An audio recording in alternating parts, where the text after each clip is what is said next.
So today I'm going to talk about my experience attending a target school and how that affected my entrance into investment banking and my investment banking career. For reference, I went to a liberal arts school in Virginia, which is represented up there, and wearing school gear, which does function as a target school. And what I mean by target school is there are banks that come to my school specifically to recruit kids that will graduate my school, hand out summer internships for kids that attend the school currently. And for many of the big name banks and small name banks and the boutiques of the world, you're not competing with other people at other schools, but solely competing for guaranteed spots for people that go to your school only. And a lot of banking works that way, and there is a pool for your school people, other school people that are also target school, and then an entirely separate pool for non-target students to compete for. For context, I entered college with absolutely no idea what I wanted to do. And that's something that I always push on this channel in saying that I think that's one, okay, and two, normal. I think it's really weird if you're 18 and you already know what you want to do. And I think that's one of the biggest reasons why I attended a liberal arts school where you choose your major later on in your college career and you're not applying to a specific school within the school like the School of Sciences or the journalism school, and you have the choice to take a lot of classes and explore what you want to do. Freshman year, I think I was kind of pre-med, kind of not. I took chem and I took bio. I actually did relatively okay in those classes, but I realized I wasn't fit for being a doctor. And then here comes the target school part. Spring of freshman year, I started seeing a lot of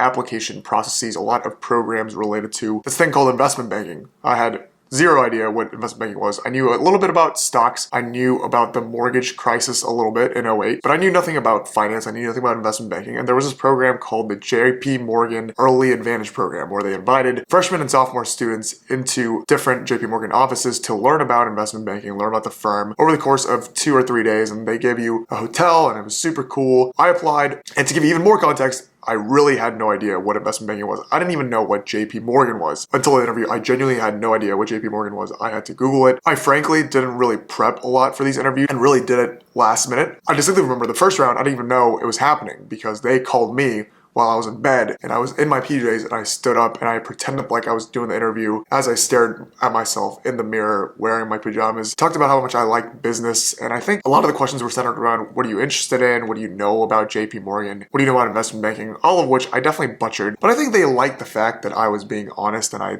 told them I was a hard worker and they saw the school name. So it worked out. I went to the program and it was great. I learned a lot about investment banking. It was super cool as a 18, 19-year-old to network with these 30, 40-year-olds who seemed very well accomplished. I was at the Texas office in JP Morgan, so clearly didn't make the cut for the top-notch New York program, but it was a great experience. And I remember everyone was like, oh my gosh, I wonder if Jamie Dimon's gonna be here. I love JP Morgan, all these investment banking out of the womb folks that loved finance. And I was sitting there thinking, who is Jamie Dimon? I also remember the head of the JP Morgan Texas office came to give us a talk, a super sweet, super accomplished, slightly on the older side lady, and she was asking for questions. This is a true story. I really had to use the bathroom. So she was asking students to ask questions. They were asking, what do you think about finance? What do you think about the future of the markets? And then it was my turn and I said, can I use the bathroom? Everyone erupted into laughter. She thought it was kind of funny. I actually had to go to the bathroom. I came back from the bathroom, and in hindsight,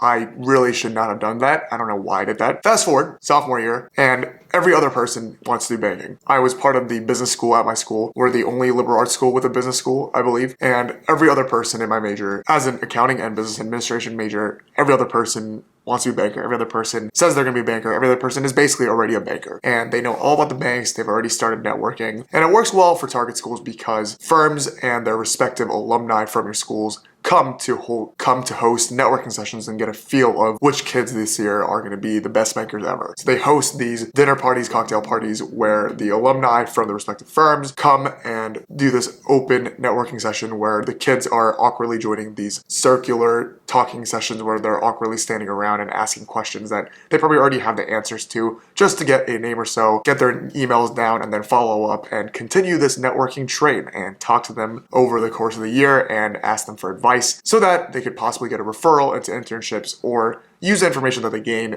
during the interviews. I was definitely kind of late in this because I don't think I realized I wanted to do investment banking until late sophomore year. I attended a couple of networking sessions. I personally like talking to strangers. I like talking with people in general, but I also acknowledged the awkward tension and the elephant in the room that everyone knew exactly what everyone there was doing there. And I think this was a halting point because I'm not really good at forced situations. But I did my best, and I think there's a reason why systems exist, and people participating in the system, looking to benefit from the system, should actively participate and obey the system. So I tried my best to network, and I went to a couple banking sessions, and I knew the whole target school system now, and I knew that at the time, they weren't recruiting kids out of kindergarten, they were recruiting kids the first semester-ish of junior year, sometimes in the early summers of junior year. So I set out that summer to network heavily with people from my school. And this ended up being not as heavy because I think early on I had a relatively good idea of the banks that I was interested in based on the few sessions that they held, the culture, the people that I knew that were gonna go to that bank spoke a lot about what these banks were about. I used a lot of my alumni, my older brothers and sisters that were currently in the school that did junior internships that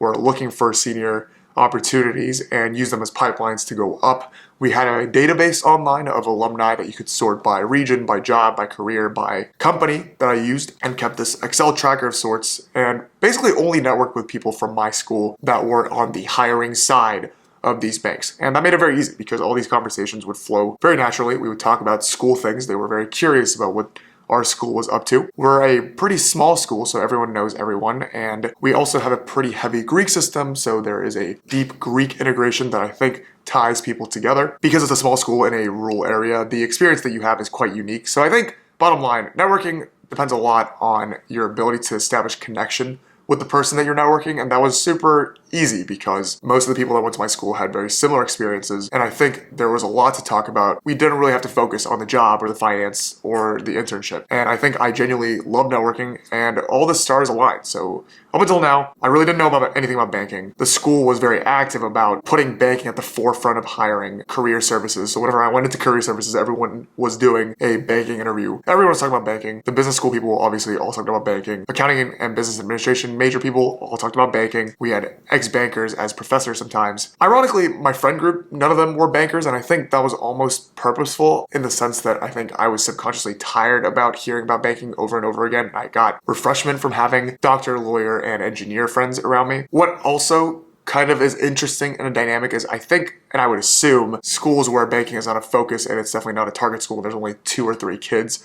going for banking, because you're not necessarily fighting for the same spot because it's not a spot guaranteed for your school, but you're just going towards the non-target pool all at the same time, and there's just a lack of resources. My assumption is you guys all help each other at non-target schools. Maybe not, maybe people are evil these days, but the same way that in my school, comp sci, for example, was not a target school, was not known for comp sci. I think all the comp sci kids helped each other in getting software engineering related stuff. I think at the target school level, because you're quite literally competing for the same spots, to the point where if I said no to an interview or if I failed an interview, that interview went to someone else, almost guaranteed, because they wanted to fill 3 kids for JP Morgan, 2 kids for Goldman Sachs. I think because of that dynamic, there was a bit of secrecy and snakiness and a lot of outward bragging that I'm talking to this bank, they're also interested in me, what are you up to? And when you gain an opportunity or when you gain some networking pipeline through this important person at the firm that was an alumni, I think there was an intent to keep it away from people, which I understand. I think it's a very competitive field, but it was also a relatively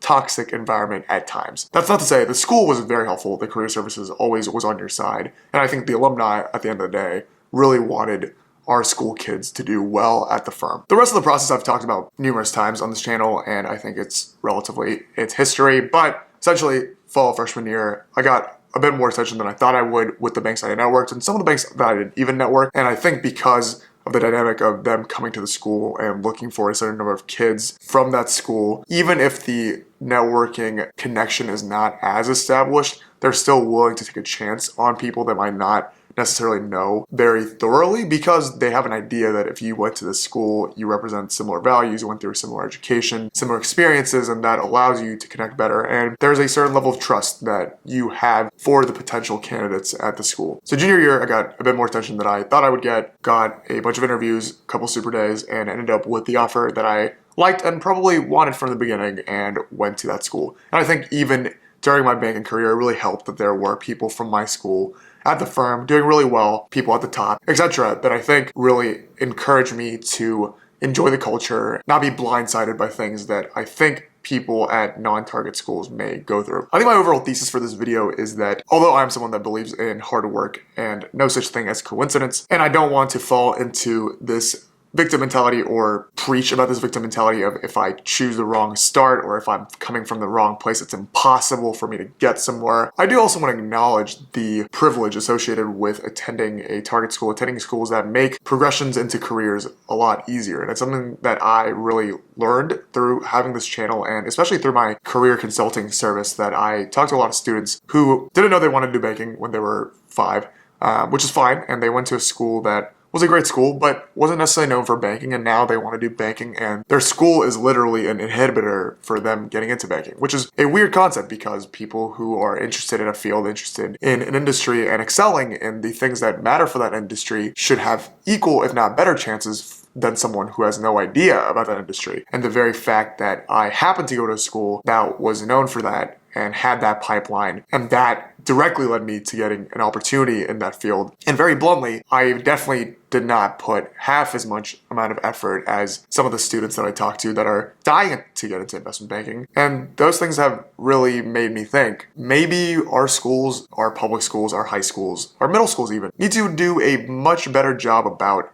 career education. Not to force people to think you must be a banker when you're 12, but to let them know that there are different things out there. Because I think there are certain things that early decisions drastically change the progression of your life. And I still stand by that it's possible to come back from those sways and go into the field that you really want if that's really, really your motive. But at the same time, why not have the ability to get a step forward, a slightly lower barrier to entry if you know early on, genuinely, that that's what you want to do. Today I spent a little bit of time talking about my college experience, my target school experience, and how that led to a career in banking in an effort to stay young and remember my college days as my age is quickly appreciating, or should I say deteriorating. Basically, one sentence summary of the day, I can't wait for Alumni Weekend this fall. It's going to be the most crazy, well-attended alumni weekend in American history, probably for all schools. As always, I will see you guys next time. Let's go.